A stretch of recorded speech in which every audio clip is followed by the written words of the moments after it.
இப்ப நம்ம காவேரி, நம்ம விஜய் கிட்ட இந்த மாதிரி அப்பளம் கம்பெனிக்காக நீங்க மாடலா நடிக்கணும் அப்படின்னு சொல்லி கேட்டிருந்தா கூட வந்து பார்த்தீங்கன்னா, நம்ம விஜய் ஓகே சொல்லியிருப்பாரு. ஆனா, இப்ப விஜய நான் ஃபோட்டோ ஷூட் எடுக்கிறேன். உங்களோட டிபிக்காக நானே உங்கள ஃபோட்டோ எடுத்து குடுக்குறேன். அப்படிங்கிற மாதிரி விஜய ஃபோட்டோ எடுக்கிறேன் அப்படிங்கிற பேர்ல, கையில அப்பளத்தெல்லாம் குடுத்து ஃபோட்டோவுக்கு போஸ் குடுக்க வச்சு, அந்த ஃபோட்டோவ எடுத்து ஊரு ஃபுல்லா போஸ்டர் அடிச்சு ஒட்டி, இப்ப போறவங்க வரவங்கலாம் நம்ம விஜய கிண்டல் பண்ற மாதிரி ஒரு சூழ்நிலைக்கு கொண்டு வந்துடுறாங்க. ஸோ விஜய் இது எதுவுமே தெரியாம அவர் மாட்டுக்கு வாக்கிங் போகும்பொழுது எல்லாருமே பார்த்துட்டு இது அவர் தாண்டி அப்படின்னு சொல்லிக்கிட்டே போறாங்க.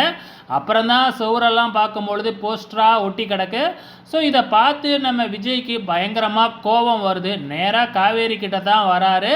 காவேரி வந்த உடனே விஜய் கோவமா இருக்காரு அப்படின்னு கூட தெரியாம வந்து வழக்கம் போல கலாட்டா பண்ற மாதிரி பேசுறாங்க, கிண்டல் பண்ற மாதிரி.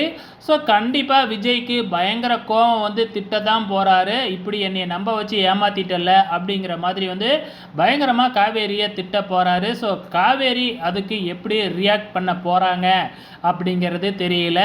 ஏற்கனவே ராகினி எப்போ இவங்க 2 பேரும் சண்டை போட்டுக்குவாங்க அப்படின்னு காத்துக்கிட்டு இருக்காங்க. இந்த சுச்சுவேஷனை ராகினி எப்படி பயன்படுத்திக்க போகிறாங்க அப்படிங்கிறதையும் வெயிட் பண்ணி தான் பார்க்கணும்.